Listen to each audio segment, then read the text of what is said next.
Welcome to Miss Clark Reads to You. Today we are reading Tuesdays with Maury by Mitch Albom. I am in my Kindle edition, and we are on the first Tuesday we talk about the world. We are going to make a book, a brain, and a heart connection today. And here are the sentence starters I have chosen for those connections. The author wants me to know, that's my book connection. Brain connection is I am surprised by, and my heart connection will help me to be better because. Connie opened the door and let me in.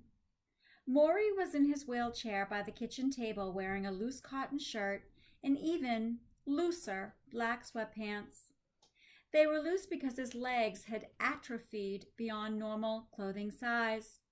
You could get 2 hands around his thighs and have your fingers touch.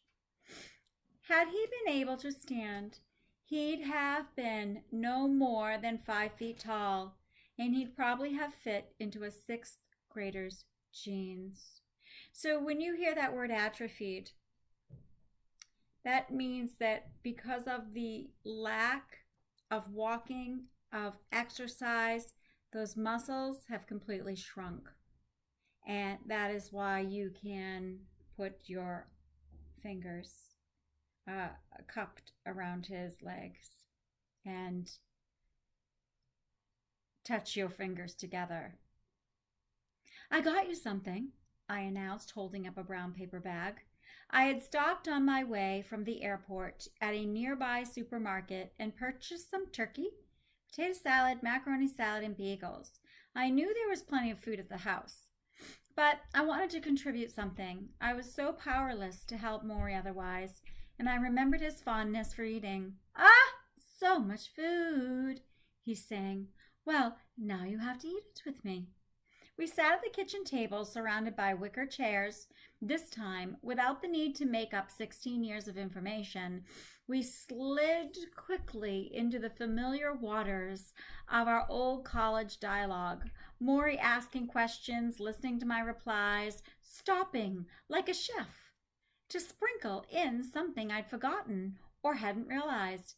He asked me about the newspaper strike, and true to form, he couldn't understand why both sides didn't simply communicate with each other and solve their problems. I told him not everyone was as smart as he was. Occasionally, he had to stop to use the bathroom, a process that took some time.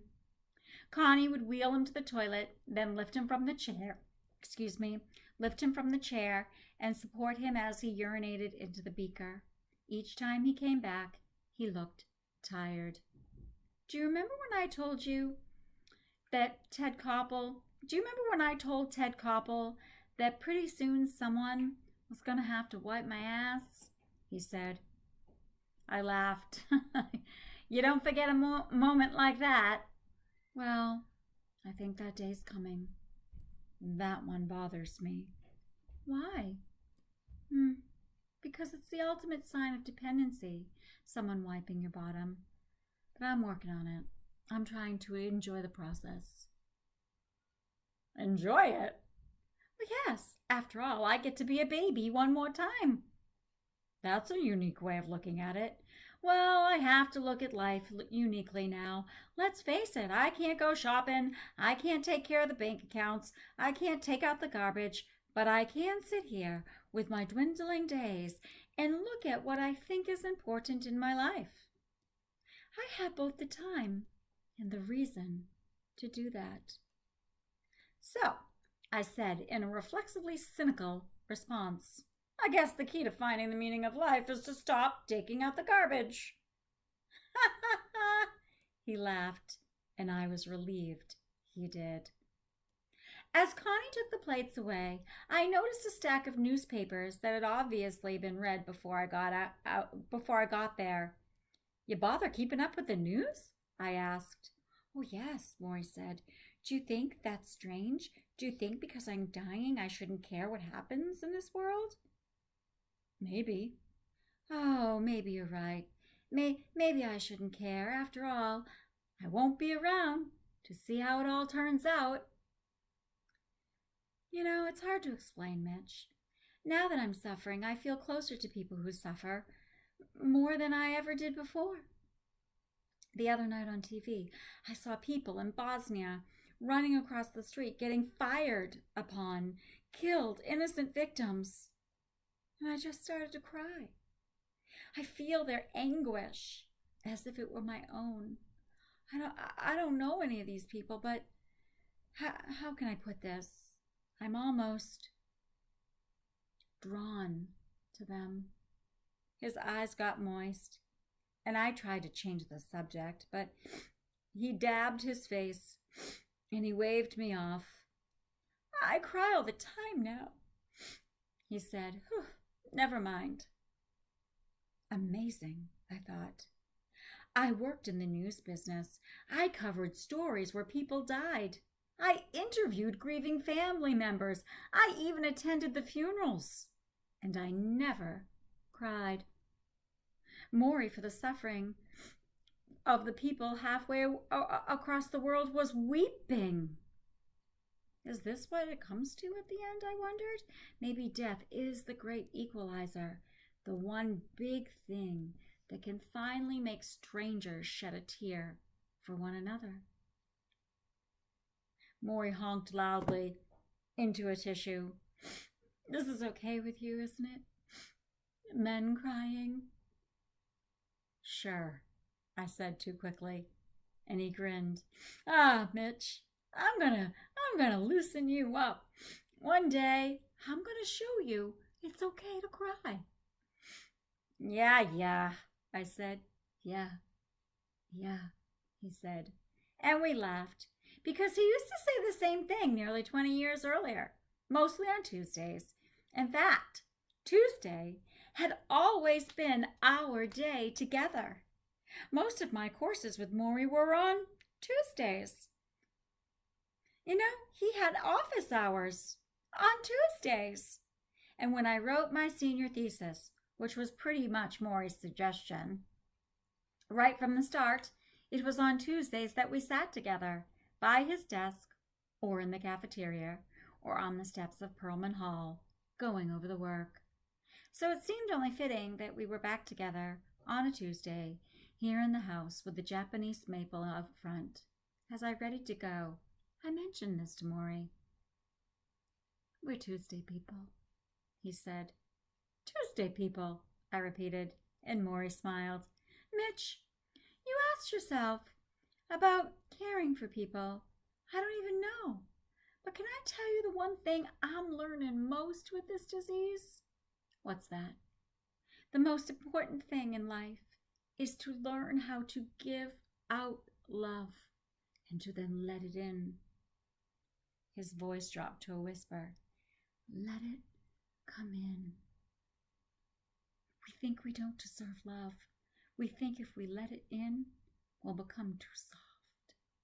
But a wise man named Levine said it right. He said love is the only rational act. And he repeated it carefully, pausing for effect. Love is the only rational act. I nodded, like a good student, and he exhaled weakly.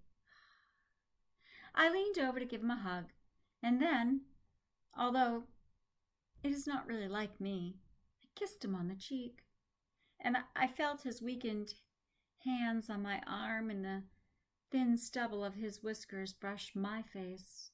So you'll come back next Tuesday, he whispered. We are in italics. We are in a flashback. He enters the classroom, sits down, doesn't say anything. He looks at us, and we look at him.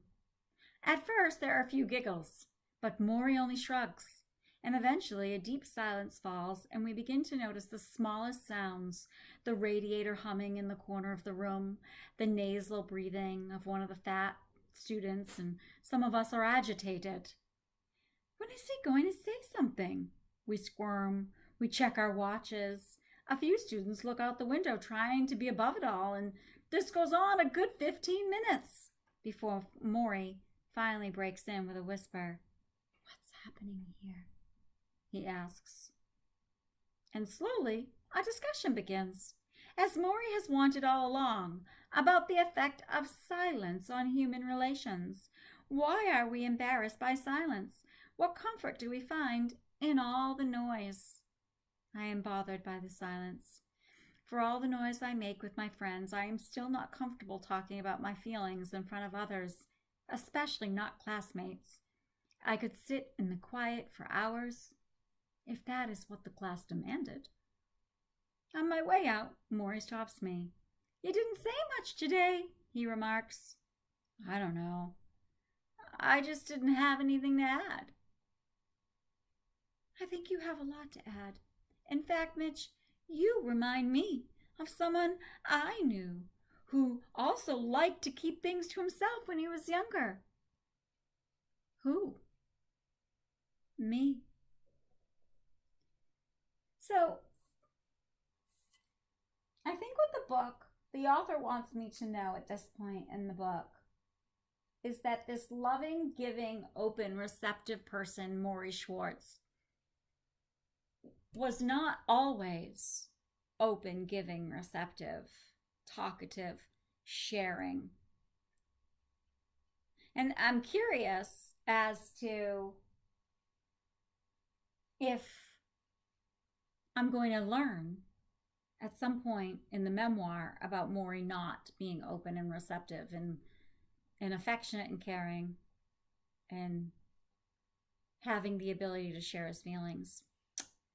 I am surprised by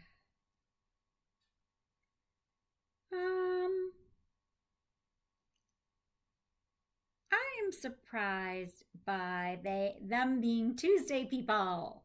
I don't know if it's so much as a surprise as it is a confirmation that the title of the book, yeah, I'd say it's more of a confirmation that the title of the book is Tuesdays with Maury for a reason, that their day that they would always meet and talk and share their lives and their work together was Tuesdays. And what will help me be better? I think this aphorism that love is the only rational act, and the way that Maury slows down to deliver it, love is the only rational act. And the way he whispers it, it makes me realize that that's what a good teacher does when they want to, instead of speaking it louder, a really good teacher, if you want to be a really good teacher, like Maury, you speak your main point in a whisper.